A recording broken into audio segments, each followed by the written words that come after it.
Bismillahirrahmanirrahim. Assalamualaikum warahmatullahi wabarakatuh. Teman-teman mahasiswa, selamat datang kembali di mata kuliah Logika dan Berpikir Kritis.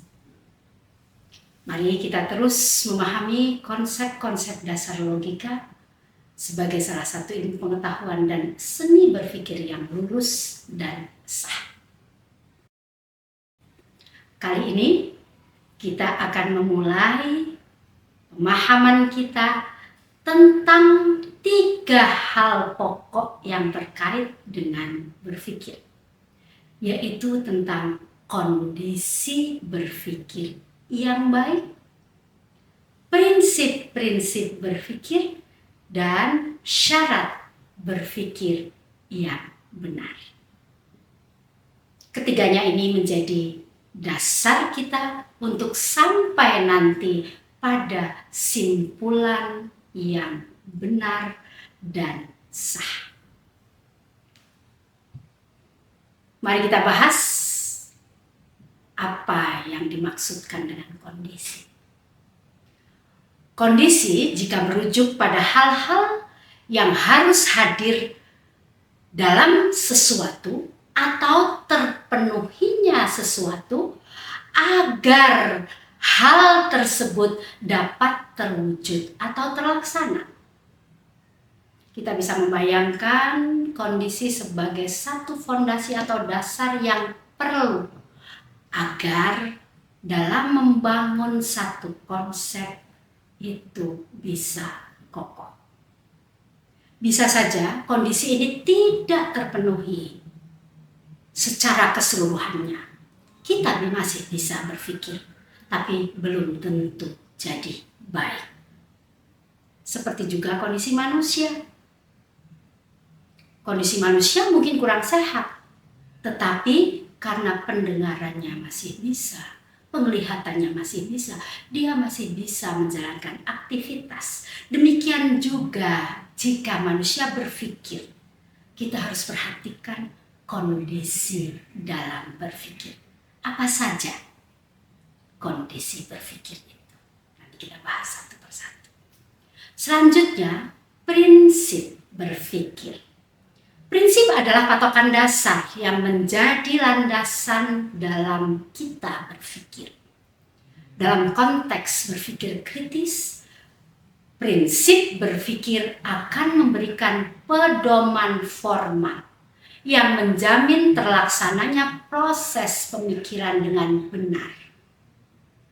Prinsip-prinsip ini akan membantu kita sebagai manusia yang berpikir dalam memahami dan menerapkan logika dalam berbagai aspek kehidupan, khususnya kehidupan ilmiah. Yang ketiga tentang syarat. Nah, kalau yang disebut syarat ini harus terpenuhi. Maka dalam logika ini ada 3 syarat yang harus dipenuhi untuk menjadikan hasil simpulan pemikiran kita ini benar dan sah. Jadi secara singkat, kondisi akan memberikan kepada kita tentang hal-hal yang harus kita perhatikan. Sementara prinsip adalah cara kita untuk mematuhinya, dan syarat itu yang harus dipenuhi. Mari satu persatu dari ketiga hal itu. Yang pertama kita bicara tentang apa saja kondisi yang perlu kita perhatikan. Kondisi berpikir yang pertama adalah kita itu harus mencintai kebenaran. Jadi kalau manusia mau berpikir tetapi tidak mau mencintai kebenaran, maka dia tidak akan sampai pada tujuannya. Teman-teman mahasiswa pasti sangat akrab dengan kata mencintai. Kata mencintai itu apa sih definisinya? Nah, dalam beberapa buku yang sudah saya tulis, cinta itu adalah suatu kekuatan atau dinamika yang menggerakkan kita sebagai manusia atau subjek untuk berupaya bersatu dengan objeknya. Nah, kalau sudah seperti itu, pasti kita akan berlomba-lomba untuk mau memberikan kondisi diri kita itu mencari kebenaran. Mencintai kebenaran akan tercermin dalam kerajinan. Kita akan rajin. Bayangkan ketika kalian mencintai temannya, mencintai adiknya, mencintai orang tuanya, akan selalu rajin berkunjung, rajin berkomunikasi. Ya, rajin itu secara pokok lawan katanya kan malas ya. Jadi kalau mencintai, jadi kita jangan pernah malas untuk berpikir. Yang kedua, dari sikap mencintai selain rajin ini adalah kejujuran. Kita harus jujur ketika berpikir bahwa apa yang berlawanan dengan pikiran kita bisa jadi itu adalah sesuatu yang benar. Maka dalam diri kita harus selalu mengkritisi apa-apa yang menimpa atau masuk ke pikiran kita dengan secara aktif, terus terlibat dan rajin kita untuk mengkritisi pikiran-pikiran yang masuk dalam diri kita. Yang kedua, kita sebagai manusia harus mengetahui dengan sadar apa-apa yang sedang kita kerjakan. Yang sedang kita kerjakan itu apa? Berpikir. Maka tadi kondisi yang pertama, berpikir itu harus kita lakukan dengan mencintai kebenaran. Proses berpikir kita itu ada dua hal. Ada intuitif dan ada satu lagi yang harus kita cari, yaitu deklaratif. Intuitif artinya bisa jadi kita nggak usah mikir, kita itu sudah seperti diberi dorongan oleh Sang Pencipta, bisa langsung Sang Pencipta atau mungkin dorongan dari makhluk-makhluk ciptaan yang lain. Pergilah ke suatu tempat, kamu akan memberikan sesuatu. Kita tidak memenuhi itu. Padahal ketika ke tempat itu ternyata di sanalah mungkin calon jodohmu itu ada. Kemudian berikutnya, banyak ya sebelum kita sampai pada yang ketiga, banyak kita berpikir itu tidak intuitif, tapi kita harus mencari. Termasuk dengan kita belajar logika, kita mencari sebenarnya pengetahuan dan ilmu tentang sesuatu. Jadi tidak intuitif. Berikutnya tentang kondisi yang ketiga, mengetahui dengan sadar apa yang sedang kita katakan ini apa.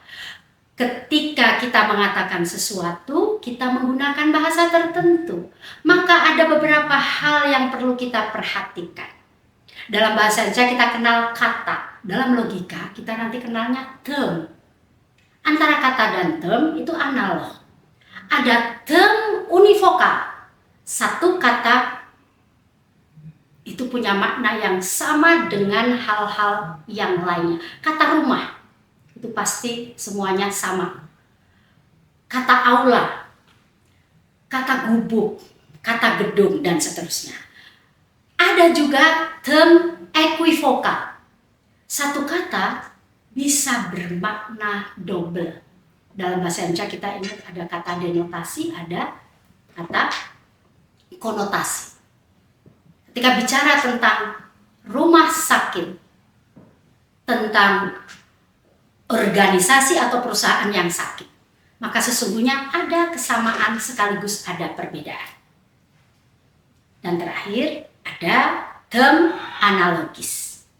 Ya, analog arti sebagian sama, sebagian berbeda.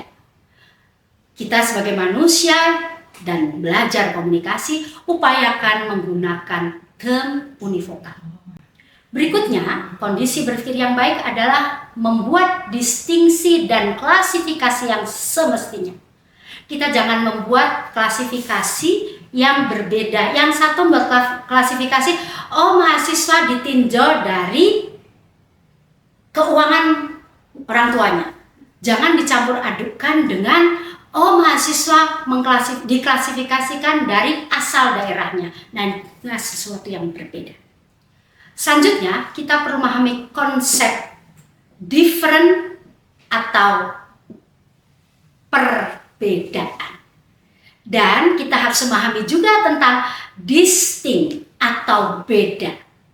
Nah, distinct ini adalah sesuatu yang bisa ada pada satu manusia. Saya sebagai dosen, sekaligus saya sebagai orang tua anak-anak saya, sekaligus istri dari suami saya, sekaligus juga anggota di majelis taklim atau pengajian. Tapi kalau different, berbeda, itu Ibu Kismiati berbeda dengan Ibu Ira.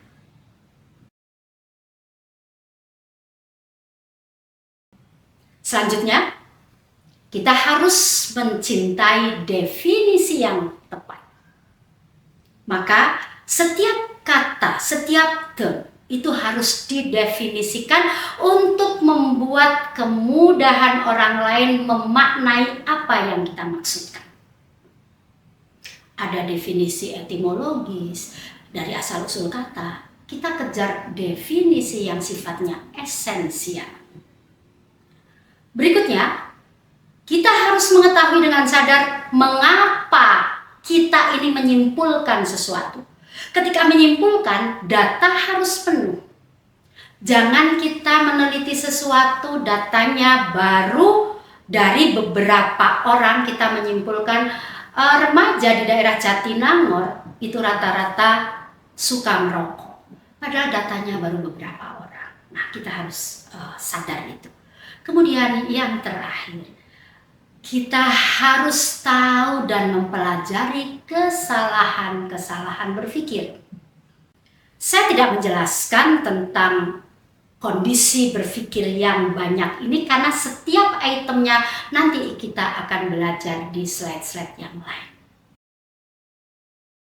Kita masuk ke bagian kedua dari pelajaran hari ini, yaitu tentang prinsip-prinsip dasar berpikir. Ada 4, ada prinsip identitatis, ada prinsip kontradiktoris, ada prinsip exclusivity, dan ada prinsip rasionis sufisien. Keempatnya ini saya jelaskan secara singkat. Identitas itu sama. Bukis sama dengan bukis tadi seperti yang distinct. Tapi kalau yang kedua, kontradiktoris itu adalah, atau ada yang nyebut kontradiksionis, monggo ya. Kan ini berlawanan. Ibu Kis itu berlawanan dengan Ibu Ira. Berlawanan dalam konteks apa? Itu tidak sama. Meskipun nama Ira itu misalnya ada namanya Kismiati misalnya. Jadi dua itu sudah dua contoh ya. Yang ketiga, exclusivity. Hukum penyisihan atau jalan tengah. Hukum ini menyatakan bahwa segala sesuatu harus iya atau tidak, ada atau tidak ada. Dimas Wahyudi, mahasiswa saya di Vkom, itu harus menyatakan diri dia sakit atau tidak sakit. Tidak mungkin dalam satu saat mengatakan saya sakit dan tidak sakit. Ya. Kemudian yang keempat, prinsip rasionis sufisien, atau disebut dengan hukum alasan yang mencukupi. Ini adalah prinsip utama ketika manusia itu berpikir dan percaya adanya Tuhan. Segala sesuatu yang ada pasti ada alasan mengapa sesuatu itu diciptakan. Segala sesuatu itu berubah, pasti ada alasan mengapa sesuatu itu berubah. Seseorang yang tadinya sangat tertutup, bisa jadi setelah melalui proses pendidikan, proses komunikasi, dia menjadi sangat terbuka. Pasti ada alasan mengapa bisa terbuka. Yang terakhir, dari ketiga materi di sesi ini adalah syarat pokok dalam berpikir.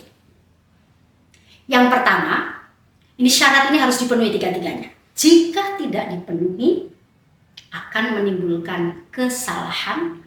Kadang ada benar secara logika, tapi tidak benar secara kenyataan.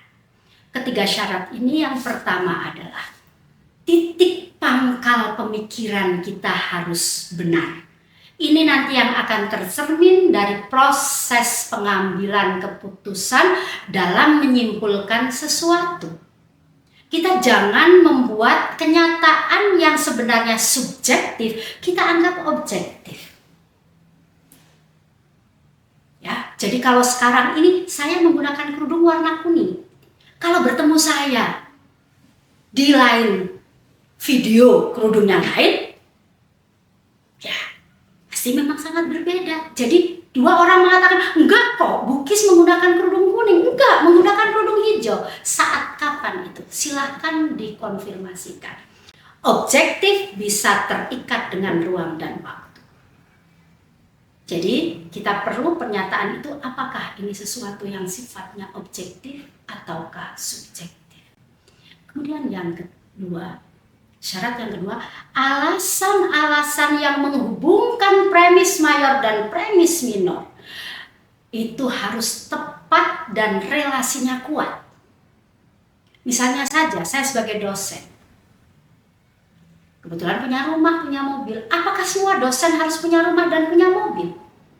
Bu Kismiati punya rumah dan punya mobil. Pak Uut punya rumah, nggak punya mobil. Kemudian simpulannya, nggak bisa Bu Kismiati sama dengan Pak Uut. Mengapa alasan ini harus kuat?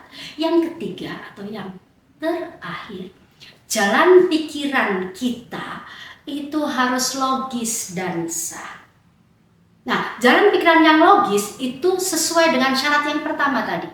Kenyataan atau titik pangkalnya harus benar. Nah, sah itu harus menaati prinsip-prinsip hukum-hukum berpikir dan rumus-rumus yang nanti dalam materi logika dan berpikir kritis kita akan bertemu dalam materi silogisme ala Aristoteles.